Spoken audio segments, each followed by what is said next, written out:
واہ واہ ہے اللہ بادشاہ ہے کاگلاں دی بیڑی ہے مکوڑا ملا ہے لوگ پہ چڑھ دن تے مر کا ساری بھی صلاح ہے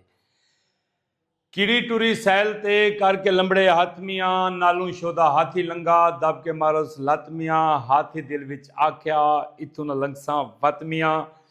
تے آکھو ہاتھیا کہ ہن تک بدیاں بھونگا لتاڑی نہیں اج جوان دیتی ہے متمیاں چھالی شاہ اتھوں بچوا تیرا آن ونڈے ساں بھت میاں گل نال گل لے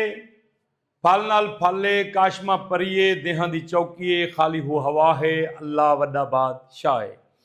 اگو لنگی کاونی پچھو لنگا کان چھگو لیلا ماریا راوی تے چنہا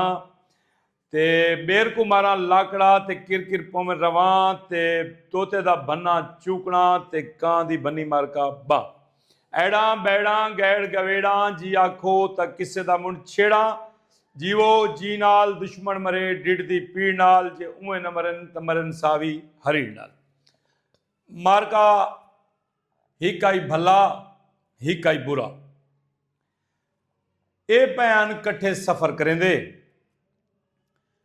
تب بھلے دا گھر آ گیا تے برے دا گھر پریا بھلے نے برے کو آکھا کہ بے آج رات ٹک پو سفر دا تھکویں راتی میں تیری خدمت توازو کرے ساں مزمان نوازی کرے ساں کل دی تیسی سفر جاری رکھیں وہاں کہ ٹھیک ہے سہیں ٹک پیا ہن بھلے نے او کو اپنے سامان والے کوٹھے دے وچ ٹکایا روشنی دا بندوبست کیتا ٹکر کھوایا منت سماجت گپاں سر گھٹوس لتاں پیر گھٹیں دا رہ گیا تے برا جیڑا ہا نا او اندے سامان دی تاڑ رکھی دیا جیڑے ویلے بھلا ستا برا اٹھا اٹھ کے ایک چیز کٹھی کی تھی بڑی ساری گنڈڑی بدو سونا چاندی زیور پیسہ جو شائع لبوس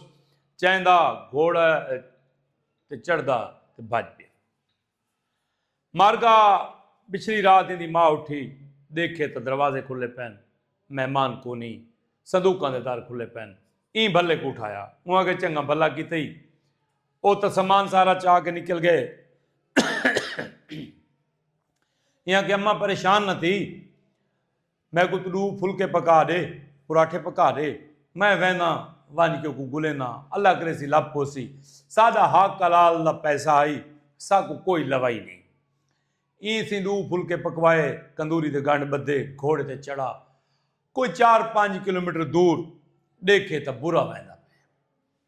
او پچھوان ملا او بھلا آئی نا او کو اچھے طریقے نال گال کی تھی وہاں کے گال سن ایویں ان 18 روپیے ان 10 روپیے کم از کم ناشتہ کریں ناشتہ کر کے ول ونجے یہ تو کوئی گال نہ ہوئی کہ تساں ایویں کیتے وہاں کہ اچھا کوئی مسئلہ کا نہیں میں تو سے ناشتہ بنوائی ودا ناشتہ کر چا اندے کول بعد والا لگا ونجے بھلے آ کے چلو ناشتہ کر کے ٹور ونجے یہاں کہ میرے ہاتھ منہ دھوا اتیں کو کھو آئی انہاں ٹکو رکھا ہن بھلا شودا کھو گیڑن لگا تے برے نے دیتا دھکا بھلا کھو دے وچ وائیں ڈٹا مارکا جڑے ویلے بھلا کھو وچ ڈٹا تاں بندے کھڑکار سنا انہاں آن کے بھلے کو کڈھا بھلا باہر نکلے دیکھے تو کیا دیکھے گھوڑے ہی چھیکن گئے سامان اگے لٹی ودا گھر اگے بنی آندا گھوڑا بچا ودا گھوڑے ہی چیندا تے گیا ہن سائیں بھلا شودا پریشان تھی گیا اُہاں کون پیچھا ونجا ماں کو کیا وانجا کھا الہ کیا لگو کیا وانجا کھا بس اللہ روزی دیسی اگو تے ٹور پیا رات پیوس جنگل دے وچ ایک بوہڑ دا گھاٹا درخت تھا اوندے تے چڑھ کے بیٹھیا تھوڑی دیر دے بعد مارکا پہلے ہوا دا جھولا آیا وت مہنیاں کڑیاں آئیاں آدم بھوں کریندا ہویا دے آن کے اوہیں بوہڑ دے منڈ نال بیٹھیا تھوڑی دیر بعد شکاٹے مریندا ہویا ایک جن او بھی اتائیں آ بہ گیا جن تے دے دی جاری اون جن کو نے پوچھا بھی کتھا رہنا ہے بڑے ڈی تھی گئے ملا نئے وہاں کہ ملک امن دے شہر جو لنگدا پیا ہمی اتنا ایک شہزادی میں کو پسند آ گئی تے میں اندے تے خینس چ رکھیے تے جیندے تے اساں دے آ خینس رکھو چا او کو بچدی ودی ہوندی ہے شودی دا کوئی سا ہے اے وہاں کہ جے ناتو وڈا ظالم ہے اوندا کوئی بچن دا امکان ہی ہے؟ ہاں وہاں کے کالا بکرا ہوئے شہزادی دے پیراں ہی ذبح کیتا ونجے اون دے خون دے چھٹے چاہ کے شہزادی دے جسم تے سٹے ونجن تاں شہزادی بچ ویسی وہاں کے وڈا ظالم ہے جینا اون دے کول پوچھا بھی تو کیا کرنے وہاں کے 7 بادشاہیاں دا خزانہ میرے کول ہے جیڑا شہر امن دو راہ ویندے اون دے سجی ہاتھ تے جیڑا کھوہ آندا بھیٹ تھیا پہ اون دے تلے سامان ہے سارا ہفتہ اتھائیں باندھے ہیں مال نال زیورہ نال جواہرات نال کھیدے ہیں جیڑے ویلے جمعہ تھیندے ولا اسا نکلانے آن کے جنگل دا سیر سپاٹا کرنے وقت پورے 8 ڈیڑے اتھائیں گزرنے مارکا ہی گال پکا کی دی سویرے ڈی تھیا اے تلے لتھا این دی ہن خواہش ہوئے کہ کہیں طریقے ہوں با شہزادی کو بچاواں این زور لیتا رستے دے وچ ڈٹھا سہی ہو بھیڑ بھی ڈٹھا سہی جتھاں دے مڈی ڈسی آئی نا اے شہر امن پہنچا بادشاہ کو گیا ون کیا کو اس کے میں بھی ایک حکیم ہاں میں کو موقع دیتا ونے میں تاکہ تھوڑی کو خدمت سیوا کراں مارکا وہاں کہ تو بھی قسمت ازمائی کر یہاں کہ ایک شرط ہے میں گارنٹی کرینا کہ ٹھیک تھی ویسی بادشاہ کے اگر با شہزادی ٹھیک تھی گئی تا ادھی شاہی دے ساں اور با شہزادی دا رشتہ دے ساں اگر با شہزادی ٹھیک نہ تھی تو تے کو قتل کرا دے ساں یہاں کہ میں کو قبول ہے مارکا گال منیز گئی اے بہ گئے بادشاہ کو یہ آکھا کہ ون ایک کالا بکرا گینا کالا بکرا آ گیا مارکا این شہزادی دے پیراں ذبح کیتا خون دے چھٹے مارے شہزادی آج والتی دی سویرے والتی دی 3 دیاں بعد شہزادی اٹھی کے بجن ٹرن لگ گئی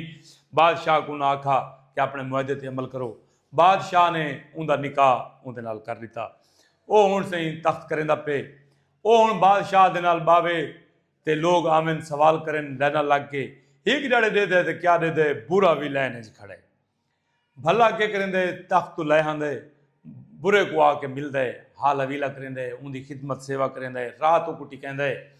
سویرے جلے نہیں تھی نا تو برا کو نہیں ہوندا او کے کریں دے جڑے اتو دے وزیر مشیر ہیں نا انہاں سارا کو دسیں دے کہ اے دنیا دا وڈا چور آئی اے میرا برا ہے اے اتو چوری دے الزام دے وچ ملک بدر تھی ہوئے تساں ہی کو کیویں بادشاہ رشتہ چریتا ہے اے تے ٹھگ ہے تے چور ہے تے فلاں ہے تے ڈھینگے وزیرہ نے بادشاہ کو حکم صادر کیتا حکم دسا کہ بے ایویں اے تے ٹھگ ہے تے چور ہے جڑا تیرا جواترا ہے بادشاہ رتا پیلا تھی گیا اوہی کو صدائیاں کو رہا وہاں کے گال ہے کہ بھئی تو ہیں کمی کمین تے نیچ ذات چور ٹھگ وہاں کے بادشاہ سلامت میرے کوئی عیب ڈٹھا وے وہاں کے کوئی نہ وہاں کہ جلے میرے عیب کو نہیں تو وقت اے راز کیا ہے وہاں کہ میرے کول بھی مال ہے میرے کول بھی دھن ہے زولت ہے زر و دینار ہیں وہاں کے کتن وہاں کے نوکر میرے نال بھیج قدرتی انہوں نے جمعے دی آڑائی مار کا مخلوق آئی اون بانی کرانگے ہوا بھیٹ پٹی سامان ہیرے جواہرات لال لڈ کے گن گیا وہاں کے گن مال تے وہاں کہتے مسئلہ کہ ہے راز کیا ہے اون پوری کہانی کر سنائی کہ ایک بھلا ایک برا ہے میں نالی میں گھر بننا میں میرا گھوڑا کی دوست ایک ہی توس ہوں وہ لینے چ لگا کھڑائی میں کو پیسے دیتن تے وہ کو رات ڈکائے او انہوں کو میں کہانی کر گئے کیونکہ وہ اپنی برائی تو نہیں ہٹا میں اپنی اچھائی تو نہ ہٹا مارکا بادشاہ نے او کو ان کا عہدہ ودا دیتا او تب بادشاہی بیٹھا کریں دے تے برا ہوں میں جڑے نا دھکے ودا کھان دے قصہ پسند آوے تو کسے کو شیئر کر دے سو بال بلوڑے گڑ دے روڑا نال تاکہ زیادہ سے زیادہ لوگ کسے کو سن سکیں